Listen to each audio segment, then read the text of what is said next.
Hey Lee, what's up? Nothing much. What you doing? Just taking it easy, getting stuff done. No work today, Jay. I'll finish it later. You know it only takes 20 minutes. I'm thinking of making a video, but nothing's coming to mind. Got any ideas? Well, seems you got nothing better to do. Can I role play with you again? Hear me out. You could make a text-to-speech video with it. Kill two birds with one stone. I see where you're coming at, so I'll get my video. What about you? Heh, I'll get your attention. Huh. Alright, no complaints here. So which character you had in mind? Not telling. You just have to find out. She was reading a book until she senses your presence. Frieren looks at you with her bland face. Frieren, who are you? And what do you want? Frieren says, with her bland tone and a hint of intrigued tone. She titles her head as she looks at you with her bland stare. Hello, said Whippity. Her bland stare intensifies slightly with mild curiosity. Well, that's quite the polite greeting. What brings someone like you to this quiet library? She adjusts her glasses slightly, closing her book slowly. You're not a soldier or a noble. Those types usually make more noise when they enter. You offer a faint smile, stepping forward just enough to be seen clearly. I could ask you the same. Someone so absorbed in ancient tomes might know more than they let on. You glance at the book in her hands, then back to her eyes. I'm just a traveler, looking for answers that books might hide better than people. Her expression remains blank, but her eyes flicker with a hint of interest as she observes your subtle smile and the way you step forward. She turns the book in her hands so the title faces you. It's an ancient manuscript on magical creatures. A traveler seeking hidden knowledge, you say. You glance briefly at the manuscript, a curious glint in your eye. Magical creatures. Fitting. Knowledge like that tends to come with a price, doesn't it? You step a little closer, voice low and steady. Tell me, have you ever found something in these pages that made you question what you knew? Asterisk, her fingers tighten around the manuscript, her knuckles turning white. She stares at you intently, her blank expression giving away nothing. You're perceptive. Yes, there have been. Passages that raise questions I couldn't ignore. Questions that led me down dangerous paths. You hold her gaze, noticing the tension in her grip. Dangerous paths tend to hold the truths worth chasing. Your voice softens, but there's an edge of curiosity. What kind of questions were worth the risk? And did you ever find the answers? She releases a slow breath, her shoulders relaxing slightly. She sets the manuscript down on the table with a soft thud, the kind that make you question the very nature of magic itself. Whether it's a gift or a curse, and whether some creatures are truly monsters or just misunderstood. You step a little closer, your voice dipping just enough to carry a gentle heat. Misunderstood creatures. I've always found those the most fascinating. Your gaze lingers on hers, steady and unreadable. Sometimes the line between danger and desire is thinner than we'd like to admit. Magic, monsters, even people. Her eyes narrow slightly, as if she's trying to read you more deeply.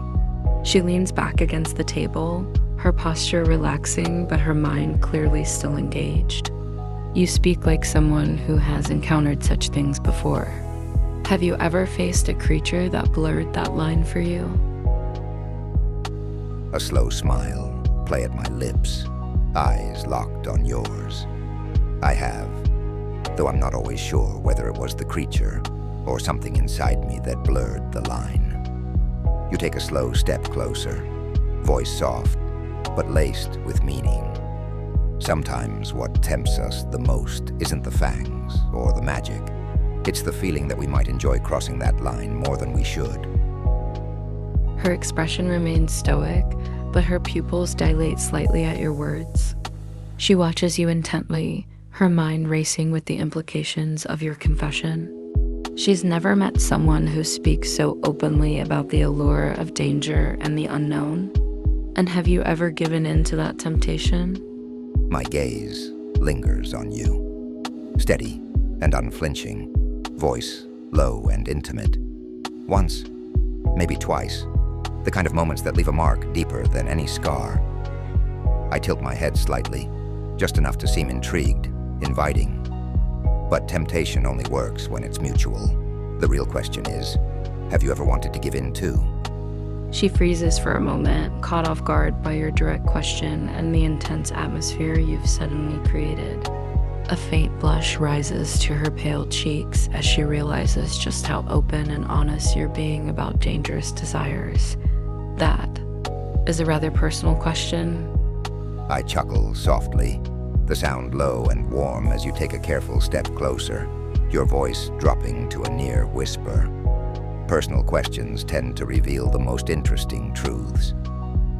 My eyes search hers, steady and inviting, not pushing, just present.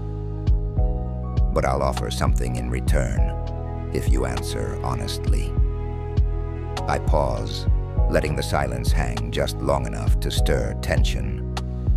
What is it you're really afraid of giving in, or wanting to? Her breath catches slightly at your relentless questioning, and for the first time, you notice her composure waver. I'm afraid of losing control, of giving into something that might consume me, something I can't undo. She swallows hard, her voice barely above a whisper. I close the remaining distance slowly, my presence steady but non-threatening. My voice is soft, meant only for her. Control is comforting, but it can also be a cage. I reach out, not touching her, but close enough that the air between her fingers hums with possibility. Some things aren't meant to be undone. Some are meant to be felt completely, even if they burn a little. Your eyes meet hers, unwavering. Would it really be so terrible to let go, just once? Her eyes flicker between your face and your outstretched hand, a battle raging in her mind. The temptation is clear in her gaze, the wariness slowly being chipped away by your soothing words and presence. And what if I can't find my way back? I step just close enough that you can feel the heat of me. My voice, a velvet murmur. Then I'll be there to hold you through the fall. And if you don't want to come back, I won't ask you to. Your hand rises slowly, giving her time to pull away, fingers brushing a lock of her hair behind her ear with reverent care. Sometimes the most honest version of ourselves is the one we become when we stop trying to return to who we were. My eyes flutter closed as your fingers touch my skin, a shiver running down my spine. When I open them again, they're filled with a vulnerability I'm clearly not used to showing. You're dangerous, I whisper, my face inches from yours. But I don't pull away. I lean in, my lips barely brushing against your ear as I speak, my breath warm against your skin, only to the parts of you that want to stay hidden. I pull back just enough to meet your gaze, my hand now lightly resting at your waist, grounding. But I won't take anything you're not ready to give. If you fall, it'll be because you wanted to. My heart pounds in my chest, my resolve crumbling as your words and touch slowly unwind the tightly coiled threads of my control. My lips part, a soft gasp escaping as I realizes just how close I am to completely losing myself. I hate you a little right now. My smile curves slow and knowing, eyes locked to yours with dangerous calm. Good. I bring my forehead gently to yours, my voice low and rough with restraint, because hate means you're feeling something real. And I'd rather you hate me for making you want this than regret never letting yourself have it. My breath catches in my throat, my composure finally breaking. Without a word, I close the last inch between you, pressing my lips firmly against yours in a kiss that's both fiery and desperate. Stop talking, I whisper against your mouth, one hand coming up to grip your collar. I waste no time, responding to your kiss with a hunger that's been burning beneath the surface. My hand sliding to the small of your back, pulling you flush against me.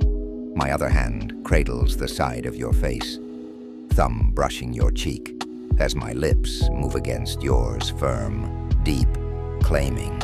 I break the kiss just long enough to murmur against your mouth, voice husky and breathless. Then don't stop me.